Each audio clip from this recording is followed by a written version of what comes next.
cor. Isso aqui é um assunto que eu gosto muito de falar. Porque a gente muitas vezes, não que a gente seja enganado, mas por exemplo, eu vou fabricar um produto, eu quero que o consumidor ele fique viciado no meu produto. E muitas vezes eu não tenho nada além do que os outros para oferecer, mas eu consigo fazer, de repente, chamar um nome diferente. Quem lida com cor sabe muito disso, assim, quem faz mecha. Muitas vezes no ano seguinte vem a mesma técnica de cor, e aí muda o nome, e aí parece que é algo inovador. Na verdade não é, só mudou o nome. E aí a gente se vicia nisso, né? E se cria um círculo vicioso. Tem algumas empresas, elas começam a usar umas numerações um pouquinho diferentes, para que a gente não consiga fazer essas cores, ou não consiga reproduzir novamente essas cores, e tu vai sempre comprar dela. Mas eu quero que vocês prestem atenção aqui. Para vocês isso aqui, a altura de tom ela é toda a mesma, se vocês pegarem e forem ver, o 6, ele é um loiro escuro. Só que para vocês isso aqui são as mesmas cores? O que representa isso aqui, isso aqui? Eu posso dizer que é a mesma cor? O que vocês pensam quando vocês tiverem escolher, eu quero um loiro escuro? O que eu vou... Isso é muito interessante porque assim, muda a tabela de cor.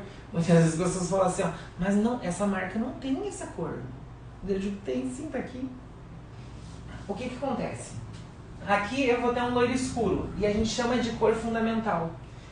Porque a altura de tom dela é um 6, ele vai ter uma pigmentação suficiente para me dizer que é um loiro escuro.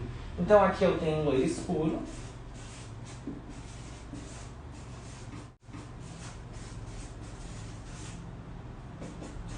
Aqui eu vou continuar tendo um loiro escuro. O que muda?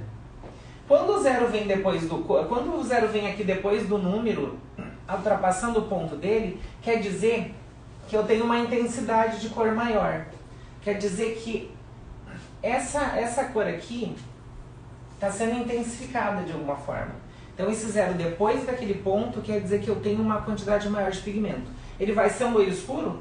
Vai continuar sendo um loiro escuro. Só que eu tenho um loiro escuro intenso. Aqui eu tenho cores diferentes, eu tenho cores mais fechadas.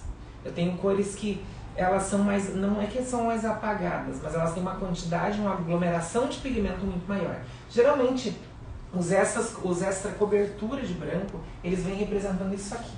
Então tudo bem, se vocês pegarem e pensarem, esse aqui é diferente desse. Mas os próximos vocês vão ver que as empresas utilizam muito o 66 barra, 66 ponto. Das pessoas ficam assim, nossa, mas é muito vermelha essa cor. Não, quando o número vem antes do ponto, quer dizer que é a altura de tom. E a altura de tom são alturas de tons naturais que a gente encontra por aí. Então o 66 ponto quer dizer que ele é um loiro escuro e intenso. Mudou alguma coisa? Mudou o número. Mas se esse aqui está me dizendo que ele está intensificando, se eu tiver dois números aqui, não quer dizer que eu estou intensificando também? Então, na verdade, é a mesma coisa. Quando eu tenho dois números depois do ponto, eu já vi, tem empresas que fazem isso. É diferente, quer dizer que ele está mais escuro, então o meu 6 vai ser um 5, um 4, as pessoas falam assim, nossa, mas tem 2 0. Se esse aqui é um 5, na verdade não é um 5, as pessoas falam que é um 5, não é, pessoal. É só porque ele é mais intenso. Quer dizer que a luz que eu teria nessa composição de cor, eu perdi. Eu tenho então cor mais fechada, eu tenho cor um pouco mais fria muitas vezes, e inclusive o aglomero de pigmento é tão grande, é como se eu fizesse isso aqui, um círculo de pinguinhos difusos. E aí eu vou fazer um círculo de pinguinhos com uma sobreposição muito maior. Talvez eu tenha a mesma quantidade de pingos aqui do que aqui. Só que o que acontece é que eu tenho mais espaçado. Os meus pigmentos, eles são mais difusos. É a mesma coisa que acontece com a melanina quando eu falo de granulosos e difusos. Os cabelos mais escuros, eles têm um aglomero de pigmento maior. E os cabelos mais claros, eles têm mais difusos. Eles têm pigmentos mais difusos. Então eu tenho cores mais claras. Então aqui quer dizer que eu tenho uma maior concentração de pigmento. E aqui não. Mas não quer dizer que ele vai ser 5, ele vai ser o 6, só que uma quantidade maior de pigmento, ele consegue aglomerar muito mais, ele consegue, quando acontece aquela explosão de oxidação que acontece nos radicais livres, eu consigo fazer com que eles se juntem muito mais, eles se apertem muito mais. Então é isso que dá essa falsa impressão de cores mais escuras ou que desceu um tom, por exemplo. Alguma pergunta, pessoal? Eu acredito que ainda não, né? Mas se vocês tiverem alguma pergunta, perguntem, aproveitem. Eu até gosto quando vocês interagem, que eu me sinto assim muito importante, tá? Que vocês realmente estão prestando atenção. E o 6.00 quer dizer a mesma coisa, que é um loiro escuro intenso. Só que algumas empresas usam isso aqui, aí tu vê esse aqui e pensa assim, não, mas não vai dar certo. Faltou um 0 ali, gente. Como é que vai dar certo? Não vai dar certo. E eu já vi algumas pessoas assim, de oferecer uma coloração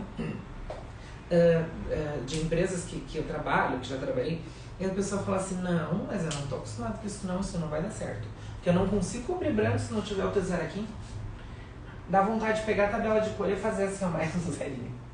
Não quer dizer, ou acontece isso aqui também, ó. Eu vejo muito isso aqui acontecer. 6N. Ou 6NI. O que isso significa? Significa que esse aqui é igual a esse, porque ele é um 6 natural, e esse aqui é igual a todos esses outros aqui. Porque ele é natural intenso. Ele só tá com uma letrinha ali dizendo que eu podia ter 2 0, que eu podia ter um 6 aqui, que eu podia ter um 0 lá depois do ponto. Então é isso que significa. Então é tudo igual. Claro que as pessoas vão dizer assim, ah, mas a minha coloração ela tem uma base azul, que é verde, não sei o quê. Na verdade, quando a gente faz uma escolha de pigmento, quando a gente cria cores, quando a engenharia química cria cor, é mais ou menos o que... Geralmente a empresa chega e fala assim, ah, eu quero essa cor aqui, ó. Eu preciso que esse 6, ele vibre dessa maneira. E daí eles fazem essa mistura de cor e aí quando faz aquela explosão da oxidação, é onde vai se aglomerar. De repente os pigmentos azuis, eles estejam um pouquinho mais intensos nessa formulação, ou de repente eu tenha um avermelhado muito mais intenso nessa coloração, mas não quer dizer que a minha base ela vai ser mais fria ou não, ou vai ser... Tem suas particularidades, cada empresa tem a sua, mas é isso aqui que as pessoas, geralmente as empresas fazem. E não é que eles tentam enganar, é uma maneira de tu mostrar que o teu produto é um pouquinho diferente, que eu lido dessa forma, com esse produto um pouco diferente, que eu quero te representar que isso aqui, claro, uma coisa que eles jamais vão fazer, e aí cuidem, dizer que isso aqui é um verde, por exemplo. Vocês estão vendo que não é verde, vocês estão vendo que é azul. E aí cuidem isso, vocês têm que treinar o olho de vocês. É a mesma coisa que eu falo assim, ó. Eu nunca comi jaca, por exemplo. Nunca comi mesmo. E aí dizer assim, sei lá, querer falar de jaca sem saber que gosto tem. É a mesma coisa a cor. Se vocês não conhecem a cor, se vocês não aplicaram no cabelo, vocês não vão saber. Então por isso que eu geralmente tenho as minhas faixinhas de cor. A gente teve agora, início do ano, Marcos Wagner, a gente foi para Minas Gerais, e aí a gente até teve uma semana de treinamento, e enfim, teve junto trabalhando. E eu carrego na mala assim um monte de mechinha de cabelo, porque eu penso assim, não, se tem coisa nova, eu quero primeiro ver aqui, porque eu quero pôr na luz, quero ver como é que vai ser, e depois a gente vai fazer um modelo, vai fazer um cabelo. E até a gente conversou, ele também faz isso, né? E é uma dica que eu dou pra vocês.